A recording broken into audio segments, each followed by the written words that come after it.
عليكم ورحمة الله تعالى وبركاته. اهلا وسهلا بكم في هذا الفيديو واللي فيه غادي نقترح عليكم بعض الاشياء اللي ممكن اننا نحطوها نوضعوها في الثلاجه واللي تخلينا نتخلصوا من رائحه الثلاجه اللي كتكون بعض الاحيان كريهه او ما كتعجبناش. نبدا اولا بكربونات الصودا، وعندنا كذلك هنا هذا التفل نتاع القهوه، يعني القهوه بعد ما طيبناها ديك البقايا نتاع القهوه ولا تفل القهوه اللي كيبقى في كوكوط القهوه ولا هادي نستعملوه حتى هو، او الفحم اللي هو الفاخر، قشور الليمون، واخيرا الخبز. دابا غنهضر عليهم بالتفصيل اولا نعطي بعض الافكار اللي كيفاش غنحطوهم في الثلاجه. مثلا البيكربونات، نخويو القليل بيكربونات مثلا في اناء بحال هذا، زلافه صغيره اولا بحال هذه اللي فيها الخبز. اختاريت بحال هاد الزليفات غير باش انني يعطيونا منظر الثلاجه، يعني فاش غنشوفوهم المنظر ديالهم غينال اعجابنا. اولا كذلك بالنسبه للبيكربونات والتفلت القهوه نفس الشيء، يعني في زلافه ولا كذلك في ميز بحال هاد البواطات هادو الصغيورين، اولا هي عندي وحده اخرى هنا بحالها. وعندي واحد الفكره، ممكن اننا ناخذ هاد البواط الا بغينا ممكن نخليهم هكا عريانين يعني ما مغطينش، اولا بغينا نغطيوهم، هي هذه الفكره اللي غنعطيكم. ناخذ واحد مثلا مسمار اولا شي حاجه اله حاده نسخنوها ونديروا ثقوب في هذا الغطاء، ونبقاو نحتفظوا بالبيكربونات اولا تفلت القهوه في اناء بحال هذا وهو راه مغطي، ومن خلال الثقوب غادي تمتص ديك الشيء اللي عندنا، غيمتص الرائحه اللي في الثلاجه.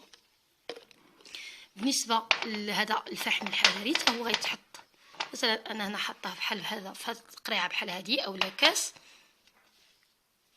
كذلك قشر الليمون، فلكم الاختيار انه فاش ما بغيتو تحطوهم. غنزيد نعطيكم بعض الاقتراحات. هاد لي ساشي هادو بحال هادو، يعني الا كانت بحال هذه مثلا ما فيهاش ثقوب كبيره ممكن حتى هي توضعوا فيها تفلت القهوه وتوضعوا فيها البيكربونات. اما الا كانت الثقوب ديالها كبار فتوضعوا فيها الفاخر، توضعوا فيها القشور ديال الليمون، وكيجي شكلها جميل في الثلاجه.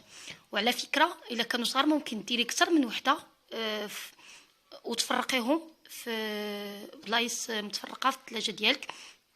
كنهضر على الثلاجه، ممكن انا نفس الشيء نديروه في المجمد. بالنسبه للخبز فالطريقه نتاعو مختلفه على هذا الشيء. كناخذوا الخبز كنوضعوا به بعض الثقوب بالسكين وكنديروه في بابي الومنيوم اولا في بابي سيلفيريزي بحال هذا، وهو نيت كنديروه فيه ثقوب، يعني بابي سيلفيريزي غادي نثقبوه. ولا بغينا نختصروا اولا نقتصدوا على راسنا ناخذوا فقط كيس بلاستيكي بحال هذا ونديروا به ثقوب ونوضعوا فيه الخبز، كما ان ممكن اننا نوضعوا في الكيس بلاستيكي بحال هذا الفاخر ونوضعوا فيه قشر الليمون.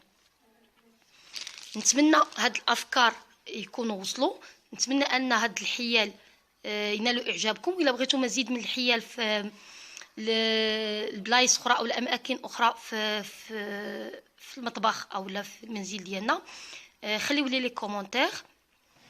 ودابا قبل ما نسالي الفيديو بغيت نصور لكم هاد لاطابل اللي انا دابا درت عليها صورت عليها هاد الفيديو، وان شاء الله تنال اعجابكم. الطاوله فها هي طاوله خشبيه، كانت طاوله عاديه. الاب ديالي عنده هوايه جمع النقود القديمه، فارتأى ولا جاتو فكره انه يستغلهم في تزيين هاد الطاوله.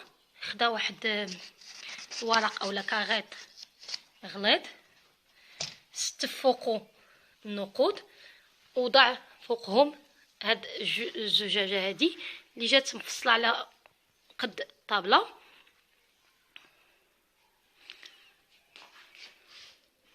عطات منظر جميل لهاد الطاوله. هنا هذا الكود بوسطال نتاع مدينه مكناس. الصراحه ما عرفتش واش هاد الورقه كانت عنده قديمه او لا جديده، لكن غادي نسولو ونحط لكم في صندوق الوصف واش هي الورقه جديده ولا قديمه. لكن الكود راه صحيح 50 نتمنى ان فكره تزيين هاد الطاوله تكون نالت اعجابكم، وكذلك الحيل باش نمتصوا روائح الثلاجه كذلك يعجبوكم. اذا كنتوا اول مره كتشوفوا القناه ما تنساوش الاشتراك وتفعيل الجرس، وكنتسنى تعليقاتكم ولايكاتكم. في امان الله، موعدنا في فيديو قادم ان شاء الله.